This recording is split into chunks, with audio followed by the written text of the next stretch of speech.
Y si os parece, como hacemos siempre, vamos a hacer una oración presentando pues este tiempo para que el Señor también nos hable. Él conoce nuestros corazones, conoce todas nuestras circunstancias y sabe lo que necesitamos. Así que vamos a rogarle al Espíritu Santo que hable y que haga que su palabra sea eficaz y viva en nosotros. Señor, gracias porque sabemos que tú eres bueno, Señor, y que tú tienes cuidado de nosotros. Sabemos que tú estás trabajando, Señor, en nosotros, tanto de manera individual como iglesia, para perfeccionarnos y para ser perfectos el día que tú vuelvas. Y por eso te rogamos que en esta mañana tengas misericordia de nosotros y que tu palabra hable a nuestra vida, Señor. Que tú hables a nuestros corazones conforme a nuestra necesidad y conforme a lo que cada uno necesitamos escuchar, y en ella podamos encontrar consuelo, podamos encontrar exhortación también, Señor, podamos encontrar ánimo, Señor, y podamos seguir adelante en esta carrera de la fe que todos estamos viviendo y estamos siguiendo. Señor, gracias por los que estamos en esta mañana y te rogamos que tú nos hables, Jesús. Amén. Amén. No sé si a vosotros os pasa, a mí me pasa, cuando quiero algo con muchas ganas de parte de Dios y espero que Él haga algo, mi vida suele volverse más espiritual. Suelo leer más la Biblia, suelo orar más, suelo involucrarme quizá en más cosas. Es como si de alguna manera quisiese, y no sé si a vosotros pasa, vuelvo a repetir, ganarme de alguna manera el favor de Dios, haciendo como que Dios vea que hago muchas cosas para que Él esté más contento y de esa manera me dé lo que quiero. Y es que a veces intentamos, en cierta manera, comprar a Dios. Hacer algunos sacrificios, hacer algunos actos que puedan conmoverle y que puedan pues hacer que Él obre de la manera que nosotros esperamos. Y también ocurre lo mismo cuando pecamos y sabemos que hemos hecho mal, y a veces intentamos como forzar el perdón de Dios, le pedimos perdón, pero aún así a veces nosotros no seguimos satisfechos y seguimos haciendo cosas como para que Él nos perdone. Pero la realidad, y es de lo que vamos a ver en esta mañana, es que Jesús entró una vez al lugar santísimo haciendo un sacrificio y con una vez basta. No hace falta más, y es en lo que en esta mañana me gustaría que meditásemos siguiendo pues la serie del libro de Hebreos que estamos haciendo. Así que si me queréis acompañar y tenéis Biblia, vamos a leer en el libro de Hebreos el capítulo número 9 y leeremos los versículos del 1 al 23. Hebreos capítulo 9 del 1 al 23. Os dejo que lo busquéis, así lo leemos juntos. Carta a los Hebreos, casi al final de la Biblia, capítulo número 9 y los versículos del 1 al 23.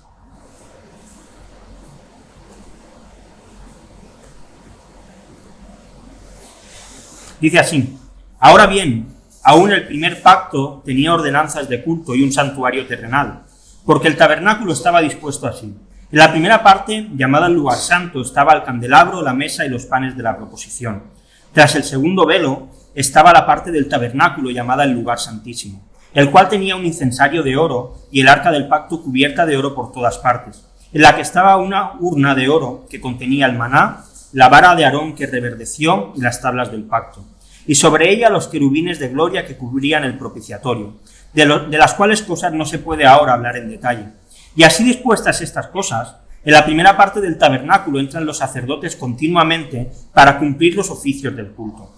Pero en la segunda parte solo el sumo sacerdote, una vez al año, no sin sangre, la cual ofrece por sí mismo y por los pecados de ignorancia del pueblo, dando el Espíritu Santo a entender con esto que aún no se había manifestado el camino al lugar santísimo, entre tanto que la primera parte del tabernáculo estuviese en pie, lo cual es símbolo para el tiempo presente, según el cual se presentan ofrendas y sacrificios que no pueden hacer perfecto en cuanto a la conciencia al que practica ese culto, ya que no consiste solo de comidas y bebidas, sino de diversas abluciones y ordenanzas acerca de la carne, impuestas hasta el tiempo de reformar las cosas. Pero estando ya presente Cristo, sumo sacerdote de los bienes venideros, por el más amplio y más perfecto tabernáculo, no hecho de manos, es decir, no de esta creación, y no por sangre de machos cabríos ni de becerros, sino por su propia sangre, entró una vez para siempre en el lugar santísimo, obteniendo eterna redención.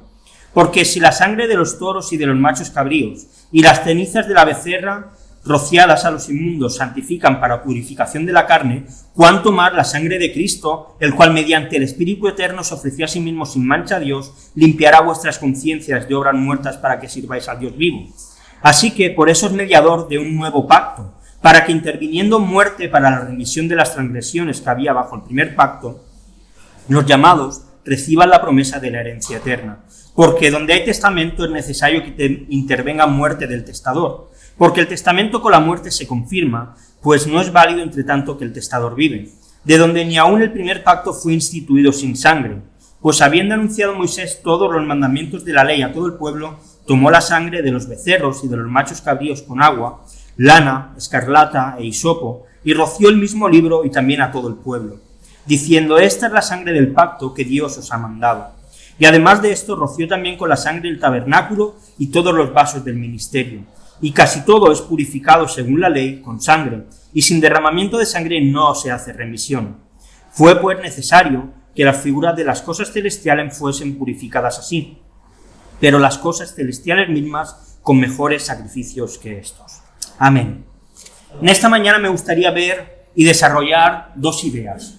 Lo primero que quiero que veamos es cuál es la esencia del primer pacto que Dios hizo con Israel, y luego cómo Dios a través de Cristo lleva a cabo una renovación de este primer pacto. Si nos adentramos en el texto, los versículos del 1 al 10 nos hablan de cuál es la esencia que el primer pacto tenía. Y concretamente los versículos del 1 al 5 nos presentan cuál era la distribución que tenía el tabernáculo y nos presenta los lugares más importantes. Por un lado, el lugar santo, donde estaba el candelabro, donde se encontraba la mesa y los panes de la proposición. Y esto lo que representaba era como Dios era el que iluminaba a Israel y Dios era el que proveía de alimento y de todas las necesidades materiales para su pueblo.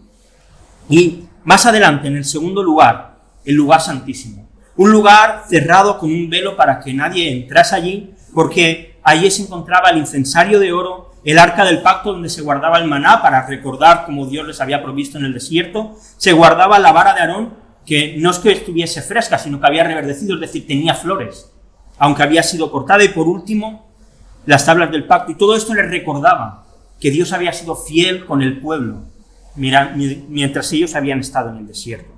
Y como dice el autor de la carta, podríamos adentrarnos mucho más en esto, pero no hay tiempo ahora para detenernos a ver cada detalle de estos dos lugares. Pero sí que hay algo importante. Todo lo que había en el lugar santo y todo lo que estaba dentro del lugar santísimo tenía un sentido.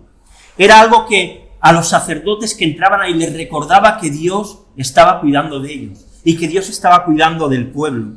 Creo que una de las carencias que tenemos los cristianos hoy es que se nos olvida muy rápido las cosas que hace Dios. Cuando tenemos un problema, cuando tenemos una enfermedad, oramos, lo presentamos delante de la iglesia y a veces Dios obra, Dios sana y ni siquiera decimos a la iglesia que Dios lo ha hecho. Y es que tenemos, creo, esa carencia de que se nos olvida que Dios nos provee. El Antiguo Testamento está lleno de ejemplos de que cuando Dios hacía algo, ellos levantaban un altar, levantaban un monumento con piedras, para que cualquier persona que pasase por ahí, si conocía la historia, supiesen que Dios había obrado. Cuando atravesaron el Jordán, hicieron un monumento con 12 piedras, para que cualquiera que pasara por ahí recordara que Dios había abierto el Jordán para que su pueblo pudiese entrar en la tierra prometida. Y creo que hoy también es necesario que hagamos cosas físicas que nos recuerden las cosas que Dios hace en nuestro día a día. Que en nuestra casa levantemos monumentos, que cuando pasemos por el comedor, por el pasillo, cuando nos vayamos a dormir a nuestra habitación, los veamos y digamos, es verdad, Dios hizo esto. Es verdad, Dios obró de aquella manera. Y por supuesto, creo que irnos al otro extremo de llegar a adorarlo no es lo que debemos hacer. Pero sí que necesitamos hacer cosas que nos ayuden a recordar las cosas que Dios hace. Porque si no, nos acabamos convirtiendo en personas desagradecidas, personas que desconfían, en creyentes con fe débiles. Pero no porque Dios no haya hecho cosas, sino porque lo olvidamos. Nos centramos tantas veces tanto en lo que nos ocurre en el momento, que nos olvidamos de todo lo que Dios ha hecho anteriormente. Y estoy seguro que todos los que estamos aquí podemos contar cosas que Dios ha hecho en nuestra vida, en la vida de algún familiar, de algún amigo, y podemos contar milagros que hemos visto y cómo Dios ha obrado. Y Igual que cuando los sacerdotes entraban al lugar santo y al lugar santísimo, habían cosas que les recordaba que Dios estaba al cuidado. Nosotros tenemos que hacer algo también para recordar. Si tienes buena memoria, perfecto. Pero si no, levantemos monumentos en nuestras casas que nos recuerden que Dios está al cuidado y que Dios está obrando. Y habiendo visto la distribución de estos dos lugares, vamos a ver cuál era la liturgia que se hacía en ellos, lo que se hacía. Los versículos del 6 al 8 explican cómo el sumo sacerdote entraba dentro del lugar santo para llevar a cabo esas tareas litúrgicas, esos rituales que tenían que hacer cada día para el culto a Dios. Y aquí incluía los sacrificios por los pecados que traían las personas, es decir, aquellos pecados que eran conscientes y que la gente sabía que habían cometido, y por lo tanto llevaban sus animales para ser sacrificados y que entonces Dios pues ofreciese perdón a través de ello. Pero en el lugar santísimo, solamente el sumo sacerdote una vez al año, en el día de la expiación, podía acceder. Y siempre tenía que hacerlo con un sacrificio por su pecado, y entraba con otro sacrificio por aquellos pecados inconscientes que el pueblo pudiese haber cometido. Es decir, este sacrificio era para todo aquello que el pueblo quizá hubiese hecho y no se hubiesen dado cuenta que habían hecho mal, de esta manera poder cubrirlos y que Dios pues los perdonase. Dos lugares en los que se hacían sacrificios. Unos donde se hacían los sacrificios por aquellas cosas conscientes, y otro donde no eran conscientes, pero solamente una vez al año. Y el versículo 8 nos da una clave, dice, dando el Espíritu Santo a entender, con esto que aún no se había manifestado el camino al lugar santísimo, entre tanto que la primera parte del tabernáculo, es decir, el lugar santo, estuviese de pie. Y es que el lugar santísimo aún no había sido abierto para que la gente pudiese acceder. Allí es donde la presencia de Dios se instauraba, donde la presencia de Dios estaba para el pueblo. Solamente el sumo sacerdote, después de hacer un buen ritual, podía acceder, porque si accedía sin haber hecho el ritual bueno, iba a morir, porque nadie impuro podía estar delante de la presencia santa de Dios. El lugar santísimo estaba separado por un velo. Y yo no sé vosotros, pero yo siempre me he imaginado este velo como una tela transparente casi, muy finita. Pero esta tela era de unos 20 metros de altura, es decir, era muy, muy alta, y tenía unos 10 centímetros de grosor, es decir, era algo así. Era una tela bien gorda. El historiador Giuseppe Flavio decía que ni siquiera 2 caballos juntos, que empezasen a tirar cada uno a un lado, serían capaces de romper esa tela. Es decir, era una tela que tenía una fortaleza y una dureza muy grande. Pero en Mateo 27, del 50 al 51, el camino que habla del Espíritu Santo hacia el lugar santísimo se abre. Mirad, dice, más Jesús, habiendo clamado a gran voz, entregó el Espíritu. Y he aquí el velo del templo se rasgó en dos, de arriba, es decir, desde los 20 metros hasta el suelo. Y la tierra tembló y las rocas se partieron. Y es que la muerte de Jesús abre el camino al lugar santísimo. Con Él a la cabeza, con Él como nuestro comandante, como nuestro pionero, que nos lleva a la misma presencia de Dios, para que ahora nosotros podamos acercarnos con confianza al trono de la gracia, para que ahora nosotros podamos acercarnos al Dios Santo, porque gracias a Jesús, Dios nos ve a nosotros como si no hubiésemos pecado nunca, como si nunca hubiésemos hecho nada malo, para que ahora nosotros, sin ningún intermediario, podamos hablar con el Dios perfecto. El primer pacto hacía que Dios fuese inalcanzable para las personas. El nuevo lo que hace es introducirnos en la presencia de Dios. Hace que podamos entrar directamente a hablar con Dios. Pero, ¿por qué hacer esto de esta manera? Podríamos preguntarnos. Los versículos 9 y 10 nos lo dicen, y dejadme leer la versión de traducción al lenguaje actual, que creo que se entenderá mejor. Dice, todo esto se hizo así, para mostrarnos lo que ahora es más importante. No podemos sentirnos perdonados solo por haber ofrecido ofrendas y sacrificios en el culto. Todo esto son reglas que tienen que ver con comida, bebida, ceremonias de purificación que nos preparan para el culto. Las reglas indican lo que se debe hacer, pero no nos ayudan a cambiar nuestra manera de vivir. Esas reglas sirven solo mientras Dios no las cambie por algo mejor. La distribución del tabernáculo, toda la liturgia que se hacía, no servía para perdonar nada. Era una purificación externa, pero no cambiaba el corazón de las personas. Ningún sacrificio que se hacía dentro del tabernáculo, ningún ritual que se hacía ni en el lugar santo ni en el lugar santísimo, podía servir para salvarse. En el Antiguo Testamento la salvación se obtenía por la fe, mas el justo por la fe vivirá. Abraham no se salvó por sus obras, se salvó por la fe que tenía en la promesa que Dios le había prometido. Pero ellos sí que eran capaces de acercarse a Dios con la esperanza de que Dios iba a mandar algo mejor. Y esto mejor es lo que viene en el nuevo pacto, la aparición de Cristo, y esto es lo que nos lleva a la renovación del pacto, al segundo punto que quiero que veamos hoy. Y es que aparece Cristo, que muere, que resucita y que inaugura un nuevo pacto. Dice el versículo 11, pero estando ya presente Cristo, sumo sacerdote de los bienes venideros por el más amplio y más perfecto tabernáculo, no hecho de manos, es decir, no de esta creación. Si comparamos lo que aquí se nos dice de Cristo, vemos que hay una renovación. Vemos que había un tabernáculo en la tierra, pero que aquí se nos presenta un tabernáculo mucho más grande. Vemos que en la tierra había sumos sacerdotes, pero aquí se nos presenta un sumo sacerdote mucho mayor. Un sumo sacerdote que llevaba a cabo su labor con temor de Dios y que lo hace de una manera correcta.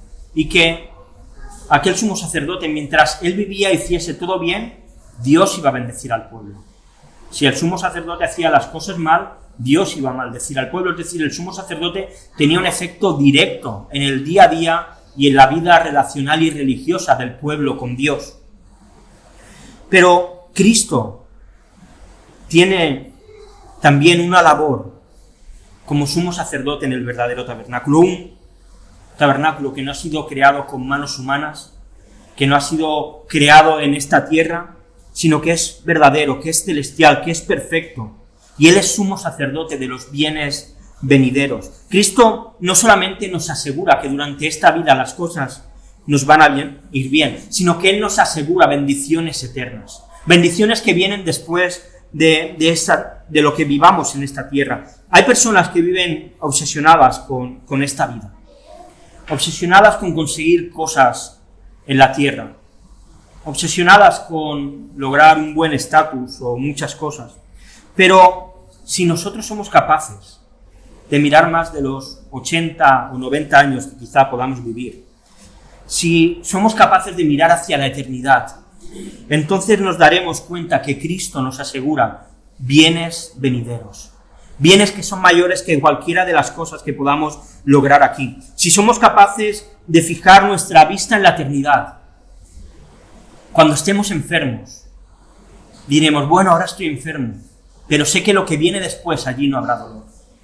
Si somos capaces de poner nuestra vista en los bienes venideros, cuando tengamos problemas con otras personas o veamos un mundo como en el que vivimos en guerra, en conflicto, podremos decir, bueno, esto está mal, pero viviré en un sitio donde va a haber paz.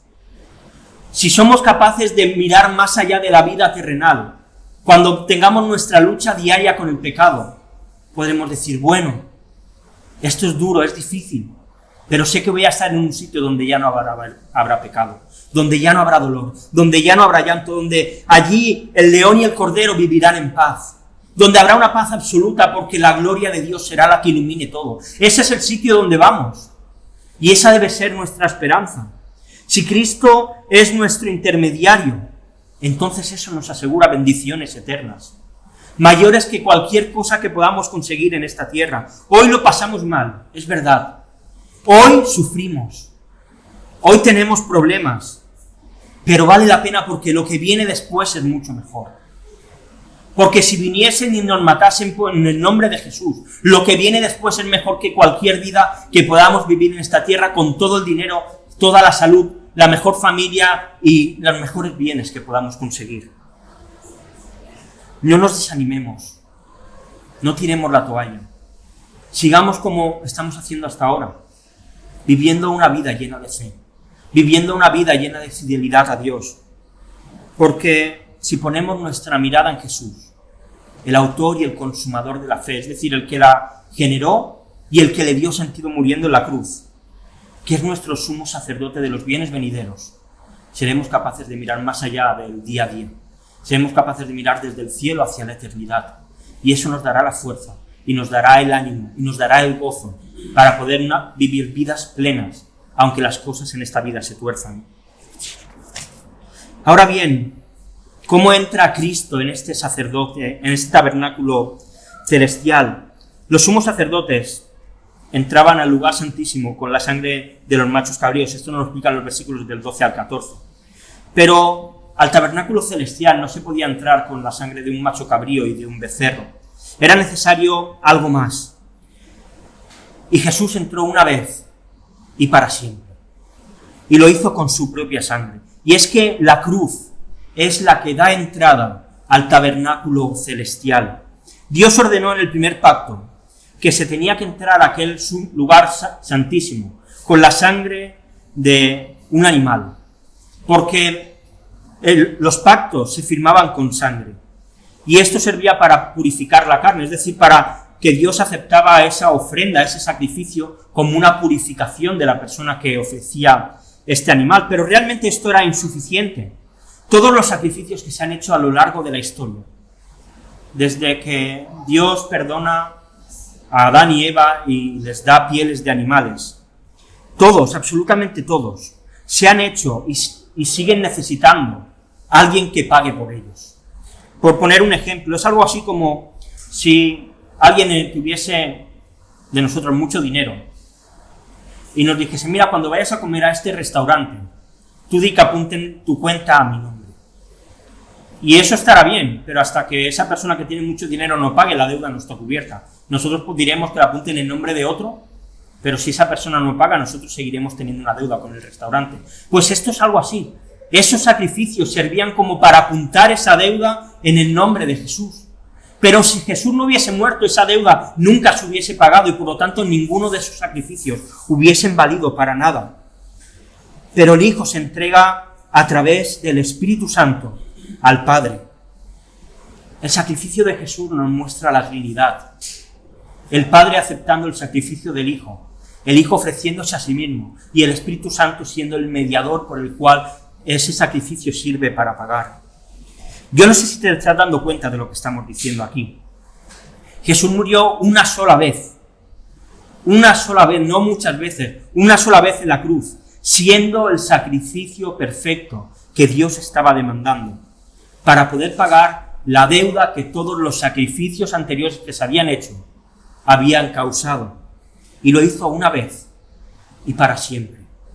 Es decir, Jesús no necesita que lo sacrifiquen más veces para que su sacrificio valga. Cuando el catolicismo romano toma la Eucaristía, es decir, celebran lo que en nosotros es la Santa Cena, ellos literalmente creen que el pan se convierte en el cuerpo de Cristo y comen literalmente el cuerpo de Cristo, y ellos creen que el vino se convierte literalmente en la sangre de Cristo. Es decir, ellos cada domingo están sacrificando de nuevo a Jesús para convertirlo de nuevo en una carne y una sangre real. Pero la Biblia es clara, una vez y para siempre. Jesús no necesita ser sacrificado más veces porque su sacrificio es válido. Y esto tiene una doble afectación para nosotros.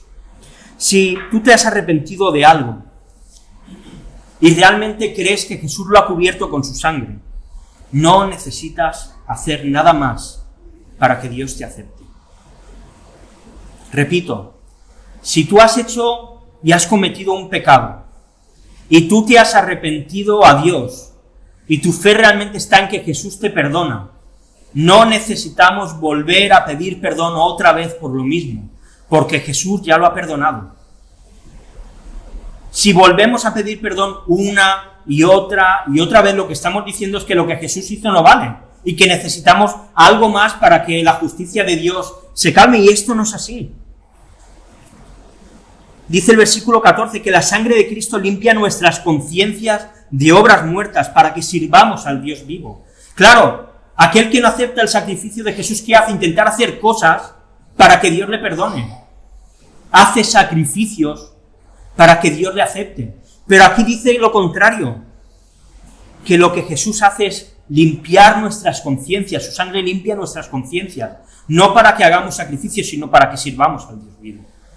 Para que vivamos de una manera servicial a Dios como agradecimiento por su perdón, no para ganárnoslo, sino como consecuencia de haberlo aceptado y de haber sido perdonados. La fe en Cristo es incompatible con querer ganar el favor de Dios por nuestros medios. Si intentamos convencer a Dios con nuestras obras, lo que estamos diciendo es que lo que Jesús hizo no vale de nada. Es que no es válido su sacrificio. Y es nuestra tendencia natural. Voy a hacer cosas para que Dios esté contento conmigo. Voy a intentar que Dios esté contento para que me dé una cosa, para que me dé la otra. Pero lo que el autor de Hebreos dice es que Jesús ya ha hecho todo para que Dios esté contento con nosotros. Claro que tenemos que arrepentirnos, pero a veces nuestra oración, más que el arrepentimiento, debería ser: Señor, gracias porque me has perdonado. Jesús ya pagó por todos nuestros pecados, por los que hemos cometido, por los que cometemos y por los que cometeremos. Está todo pagado. Por tanto, nosotros tenemos que ser agradecidos y vivir una vida de servicio a Dios, como muestra de ese agradecimiento. Pero no solo eso. La muerte de Jesús en la cruz afecta también a nuestras relaciones. Damos por hecho, y así lo creo, que todos los que estamos aquí somos hijos de Dios. Todos nos hemos bautizado, todos hemos dado muestra pública de nuestra fe. Así que entiendo que todos los que estamos aquí somos hijos de Dios. Así que te voy a pedir que hagas algo. Mira a tu alrededor, mira a todos los que estamos aquí. Miraos las caras, lo guapos que habéis venido todos hoy. ¿Os veis? ¿Sí? Pues las personas a las que acabas de ver son personas a las cuales la sangre de Cristo ha perdonado. Todos los que estamos aquí somos personas las cuales la sangre de Cristo ha perdonado. Y esto lo que significa es que si hay 12 personas de nosotros que tenemos un problema y no nos perdonamos, lo que estamos diciendo es que la sangre de Jesús valió para que el Padre le perdonara, pero no vale para que yo le perdone. Que mi justicia es mayor que la de Dios, que esa persona tiene que hacer algo más para que yo le perdone, porque no es suficiente con que Jesús le haya perdonado. Y si hacemos eso, lo que estamos diciendo es que la sangre de Jesús no vale para nada. Si realmente creemos que la sangre de Jesús nos limpia de todo pecado, no puede ser que en la iglesia hayan problemas y hayan conflictos. Bueno, pueden haberlos, pero no puede ser que no se arreglen. No puede ser que no se perdonen. Porque si somos personas perdonadas, somos personas que han sido cubiertas con la sangre preciosa de Jesús y calmó la ira del Padre, no puede ser que no calme la ira de una persona. Por eso os he dicho que os miraseis, y yo espero que no haya ningún conflicto entre nosotros. Pero si lo hay, tenemos que arreglarlo. No puede ser que guardemos rencor hacia otras personas. Y esto no quiere decir, y también quiero ser claro en esto, que cuando hay un problema y hay un conflicto, esto no tenga unas consecuencias. Dios nos perdona de nuestros pecados, pero nuestros pecados tienen consecuencias. Y por supuesto que si hay relaciones muy cercanas y ahí hay un conflicto, tiene que haber perdón, aunque la relación quizá nunca llegue a ser como había sido antes. Eso puede ser y entra dentro de la normalidad, pero nunca puede haber falta de perdón entre nosotros, y que el Señor nos ayude a que así sea. Para poner en el foco la importancia que tiene la muerte de Jesús en la instauración del nuevo pacto, el texto apunta a dos lugares. El primero apunta a la importancia de su muerte, y lo hace en los versículos del 15 al 17, hablando de un testamento. Mirad, dice: así que, por eso es mediador de un nuevo pacto, para que interviniendo muerte para la remisión de las transgresiones que había bajo el primer pacto, los llamados reciban la promesa de la herencia eterna. Porque donde hay testamento es necesario que intervenga muerte del testador, porque el testamento con la muerte se confirma, pues no es válido entre tanto que el testador vive.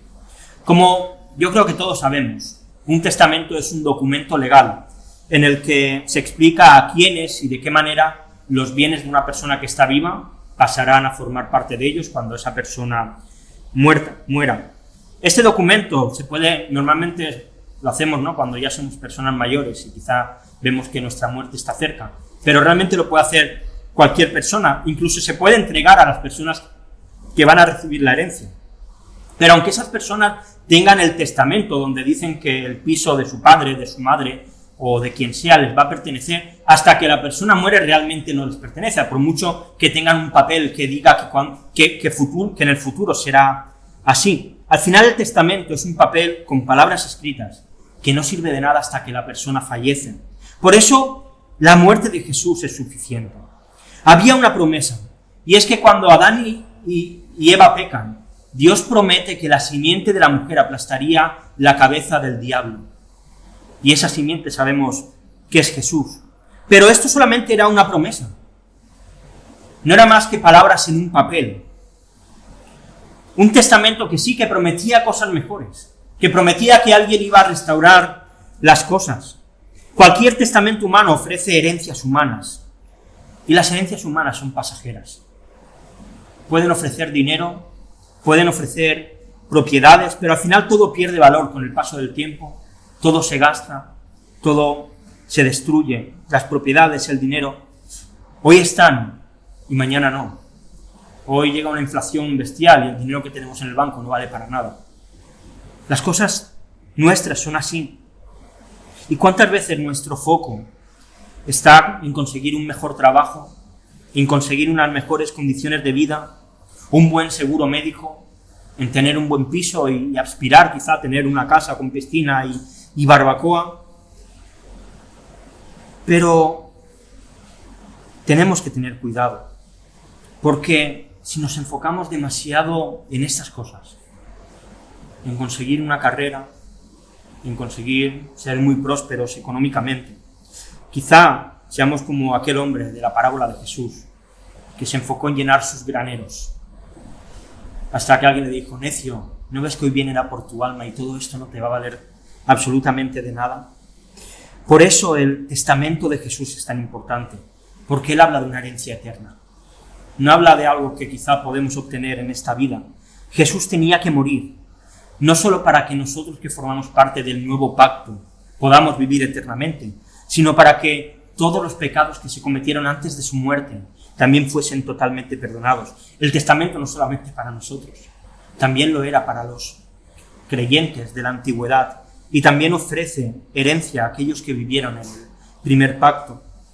Cuando Adán y Eva pecan, y esto es lo que nos narra en los versículos del 18 al 22, nos habla que Jesús no solamente era necesario que muriese, sino que era necesario que hubiese sangre. Y ahora sí, cuando Adán y Eva pecan, en Génesis nos narra que Dios les da unas pieles para que se vistan.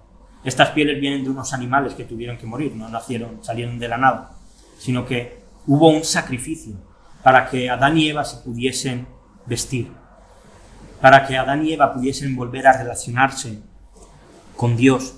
Dios les estaba mostrando el camino para poder relacionarse con Él, y era a través de la muerte de algún animal, por medio de la sangre, era de la manera en que se sellaban los pactos. Cuando Dios le da la ley a Moisés, en Éxodo 24, del 6 al 8, dice: y Moisés tomó la mitad de la sangre y la puso en tazones, y esparció la otra mitad de la sangre sobre el altar, y tomó el libro del pacto, y lo leyó a oídos del pueblo, el cual dijo: haremos todas las cosas que Jehová ha dicho, y obedeceremos.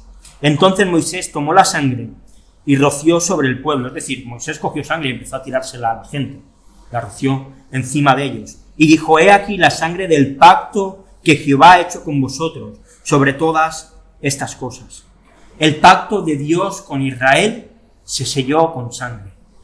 Tuvo que haber sangre de animales para sellar el pacto. Y esto es lo que hacía que el pacto tuviese validez. Si recordamos las palabras de Jesús en su última cena, en Mateo 26, 27 a 28, dice: y tomando la copa y habiendo dado gracias, les dio, diciendo: bebed de ella todos, porque esto es mi sangre. Lo que están bebiendo era vino, pero simbolizaba esa sangre del nuevo pacto, que por muchos es derramado para remisión de pecados.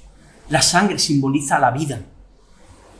La sangre simboliza la vida. Por eso, en la ley que Dios le da a Israel, aparte de por todo el tema higiénico y sanitario, les prohíbe totalmente beber sangre y comer sangre, porque la sangre simboliza la vida. Y la sangre de Jesús, su vida, fue derramada al suelo. La vida del Hijo de Dios fue derramada para firmar un nuevo pacto en el cual tú y yo pudiésemos formar parte. Jesús no solamente era alguien bueno, Jesús no solamente era alguien muy sabio, Jesús no era una persona que era un adelantado a su tiempo, que venía con ideas revolucionarias. Jesús era Dios hecho persona. Jesús era el Hijo de Dios que se vino a la tierra. Jesús era el Dios eterno. Jesús era el creador de todo lo que existe. Él era el motivo de que Dios creara el universo, de que Dios creara los planetas, de que Dios creara las estrellas, de que Dios creara el cielo, la tierra y el mar. Jesús era el motivo para que Dios creara los animales y las plantas y las personas. Jesús vivía en el cielo con toda su gloria. Y los ángeles día tras día le decían: santo, santo, santo. Le decían que Él era perfecto. Le decían que Él era justo. Y con todo eso, Jesús se quiso hacer una persona como nosotros, para vivir de la misma manera que nosotros vivimos. Jesús quiso saber lo que es cansarse. Jesús quiso saber lo que era sentir dolor. Jesús quiso saber lo que era sentir que te dejen solo, que te insulten, que te peguen. Jesús quiso sentir como sus hermanos le trataban como si estuviese loco. Jesús quiso sentir cómo le escupían, cómo le daban latigazos.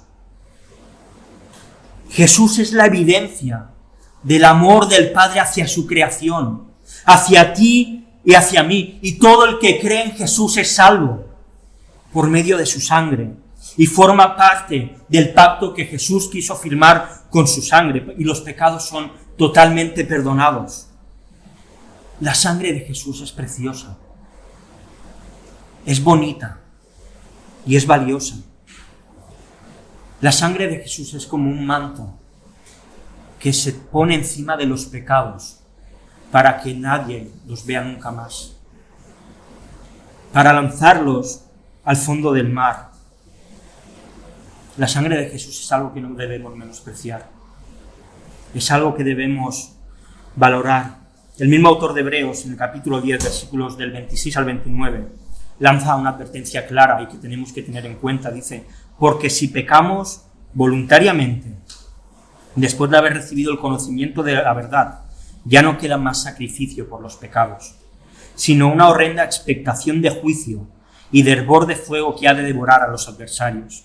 El que viola la ley de Moisés por el testimonio de 2 o 3 testigos muere irremisiblemente. ¿Cuánto mayor castigo pensáis que merecerá el que pisoteare al Hijo de Dios y tuviere por inmunda la sangre del pacto en el cual fue santificado e hiciese afrenta al Espíritu de gracia? Si pecamos deliberadamente, estamos pisoteando la sangre de Jesús. Estamos diciendo que su sacrificio no ha servido para nada. Yo no sé cómo está tu vida, y con esto ya estoy acabando.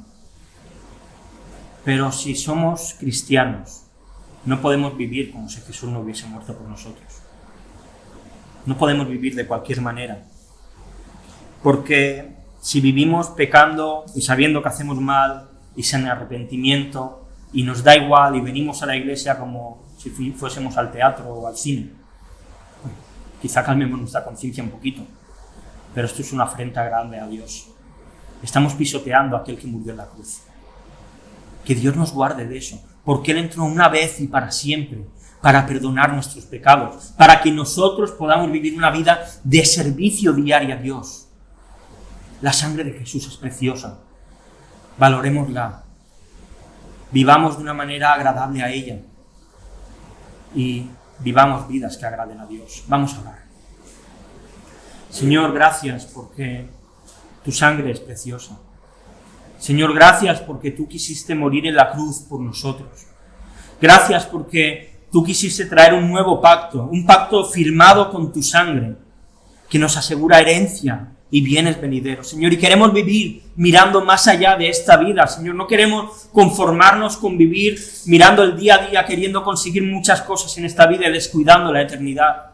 Queremos que tu Espíritu Santo nos ayudes a vivir conscientes cada día de nuestra vida del valor del sacrificio de la cruz, de entender cuánto costó que nuestros pecados fuesen cubiertos por la sangre derramada de Jesús en la cruz.